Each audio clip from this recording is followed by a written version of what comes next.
and welcome to this episode of Financial Planning Innovation. My name is Marc Glickman. I'm an actuary and a long-term care insurance expert, but it's my pleasure to have on the line today John Chapman. John's a certified financial planner, and today he's going to talk to us about some donation, charitable funding types of strategies. Thanks for joining us today, John. Thanks for having me, Mark. I'm excited to be here. Yeah, so tell me a little bit about your background. How did you become a CFP? Yeah, I'm a certified financial planner at WorthPoint Wealth Management. My office is in Orange County, California.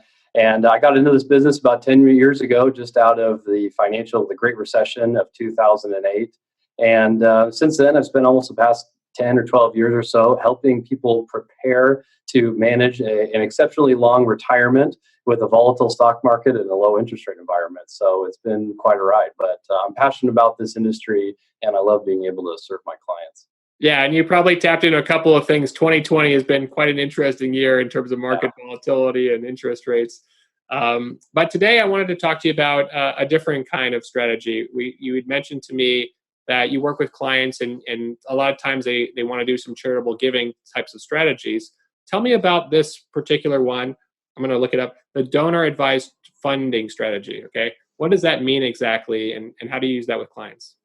Yeah, good question. So what I wanted to talk about today was something called a donor advised fund and the use of some planned giving as a way to not only just give some of your means and to do that authentically, but also to be as efficient as possible to make sure that you're organized and getting the most tax benefit, tax deduction possible.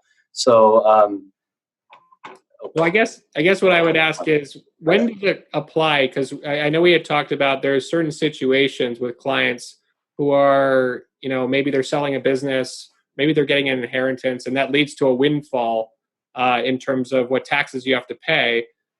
So tell me a little bit about, how that plays into this charitable giving strategy. Right. So the strategy often comes up when there is a situation of maybe higher than normal income. Of course, people can give to charities just from their own cash flow at any given year, assuming they've got itemized deductions. But the situation I'm thinking about with a client of mine, Jerry, he had a higher than normal income. It was kind of a blip on the screen. It was going to be millions of dollars because he had exercising stock options. But the point is, if you're selling real estate, selling a business, maybe you got an extra large inheritance or something of that fact, then people are often considering, how can I reduce the taxes I'm going to pay on this excessively large income? And it is such a blip. Is there anything that I can do to help lower the impact? Okay, and that's where the donor advised fund comes in. I see. So when you're talking to Jerry, kind of what brought it to your mind that this would be a good fit for him? Like, what qualities about him made you think that he would want to do this? I think one thing that's really important to bring up is that the donor advised fund really is intended for people that typically do want to do giving to a charity, a church, or a nonprofit, and do that on an ongoing basis. In financial planning, I don't want to necessarily have somebody go down the path of doing charitable giving just for the sake of lowering their taxes. But as it was, Jerry and I were close friends. He'd been a client for a number of years, and I knew that he was really involved at his church. And he was giving, a fairly regular dollar amount to his church every single year. And so I asked him if he had considered, or if he had planned on giving money to his church for the foreseeable future, the next 2, 3, 4, or even 10 years or so. And his answer was yes. And once he said yes to that, then I was able to say, well, this might be a strategy that we should look at in your situation. Right. Now, with these stock options, was that kind of like a windfall for him? Did he know that this was coming, or kind of a surprise in terms of that he was going to have all this extra income all of a sudden?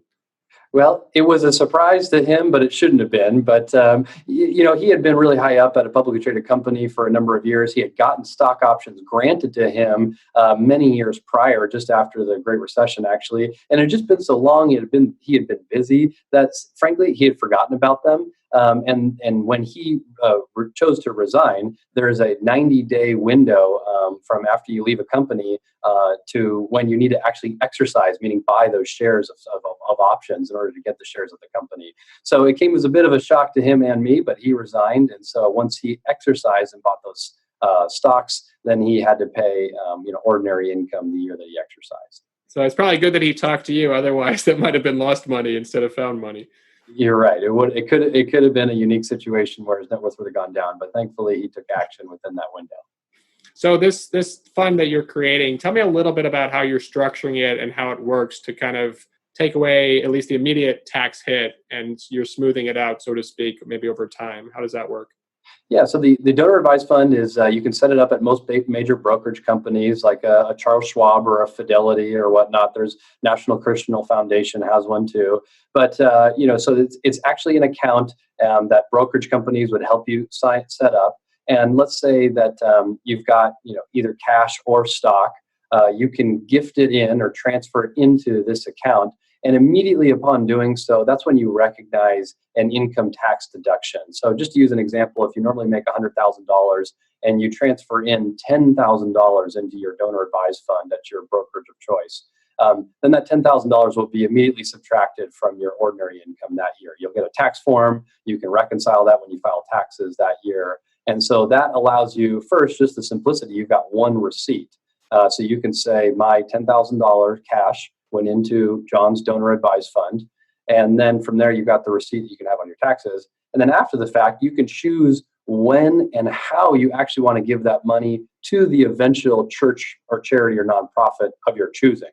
So instead of giving 5 different checks to different nonprofits or charities over the course of the year, you can give the first 10,000 into the donor advised fund, and then it links electronically, and it's almost like a Venmo. You then afterwards, you just Venmo essentially the 501c3 of your choosing, the dollar amount at the time that you wish.